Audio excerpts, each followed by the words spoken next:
Hello mga idol. For today's vlog ay lilinisin natin yung ating yung to air filter by tawag nito, air filter. Yan. Dito natin siya kinuha. Yan. Ang lalim pala oh. Pwede siya paglagyan ng turon. Ngayon ay mga idol, kaya tayo napunta dito.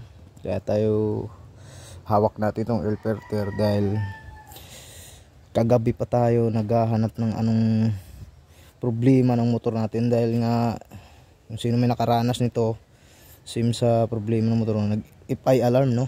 Yung motor natin ay Gixxer 250. Nag-EFI alarm siya doon sa may panel dyan. Doon sa may panel. Yan, dyan. Nag-EFI alarm yan siya dyan. Ngayon, kinalikot natin. Pati yung dito sa battery, nilinis natin. Totally hindi pa nga masyadong malinis yan, no? Pero kahit paano nalinis-linisan natin, no?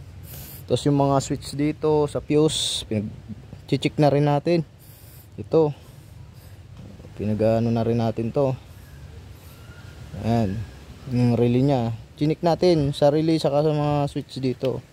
Maraming relay itong motor na to eh. Tapos yung battery natin eh, hindi na to stock, pero 2 years na ginagamit natin ito, wala naman naging problema. Mula nung nasalpok lang tayo dun sa naka sidecar, no? Nabangga natin yung naka sidecar dahil biglang tawid, inaabot natin. Pero nung pa man eh, hindi naman masyadong, wala naman tayong natamong damage dahil na rin dito sa ating crash guard. So ngayon balik tayo dun sa topic na about sa ating panel gauge, no? EFI alarm. Nag-EFI siya dito, indicator, no? Lumalabas dito EFI dito trouble, naka trouble EFI siya, no? Ngayon chinik na natin lahat-lahat. Yun, gagabi chinik natin tapos nawala. Ginalaw lang natin dito banda sa fuse. Tapos tumakbo tayo para subukan kung hindi babalik. Ang masaklap lang doon at bumalik nga siya. Bumalik ulit sa sakit. Ngayon hindi na ako hindi na ako nakapaghintay at libre naman ang araw natin ngayon, wala tayong pasok. Napagdesisyon na natin ikalasin na to. Silipin lahat ng anong problema, baybayin kung saan galing yung nagkakaproblema dito. Baka kasi sa natin, kumbaga hayaan na lang, baka kasi malaking damage ang maibigay, no? Salip wala naman, kunti lang at meron lang palang lumuwag man, kaya chinik na natin. Pero base sa ating pagkalkal dito, yan, pag-check natin, wala naman naging problem. Pag nagalaw ko lang to dito, nalinis ko, yun, bumalik sa normal.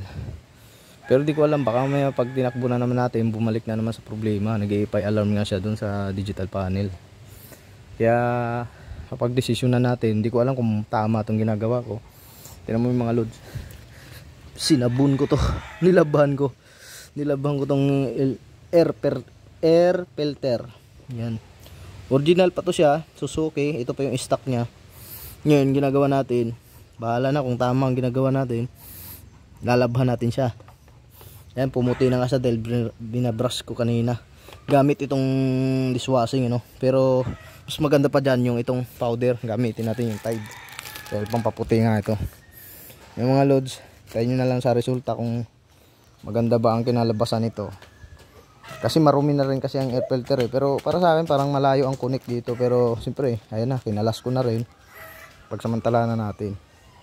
Kaya yung mga ganitong nakaroon ng problemang EFI alarm, pacheck na rin agad sa marunong na mekaniko para magbayad kayo ng tama at malunasan yung ganitong problema. Kasi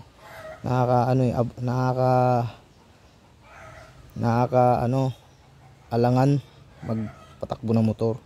Maandar pero may nag-EFI alarm kasi may problem. Pag ganyan kasi nag-alarm sa panel, ibig sabihin niya may problema yan, big problem yan. Kaya kailangan ng agapan, no?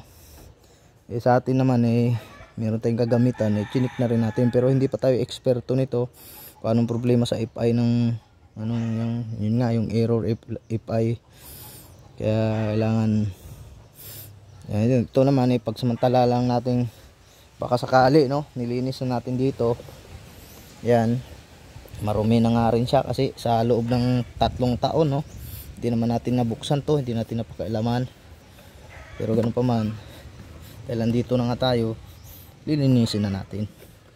Kaya mga lods, sana i-update ko na lang kayo kung anong result nito. At yun nga, kung tama yung desisyon ko na to, comment nyo na lang kung tamang desisyon ba tong nilabhan ko tong air filter na to. Kasi pagkaalam ko hindi yata to binabasa eh. Atay tayo nito pag visual. Yun na, bilad natin to mga idol at update ko kayo sa ano nito, sa resulta nito, kung tama pa yung ginagawa natin. Let's go, lilinisin natin, babad natin sa Tide. Ayan, Tide powder. Okay.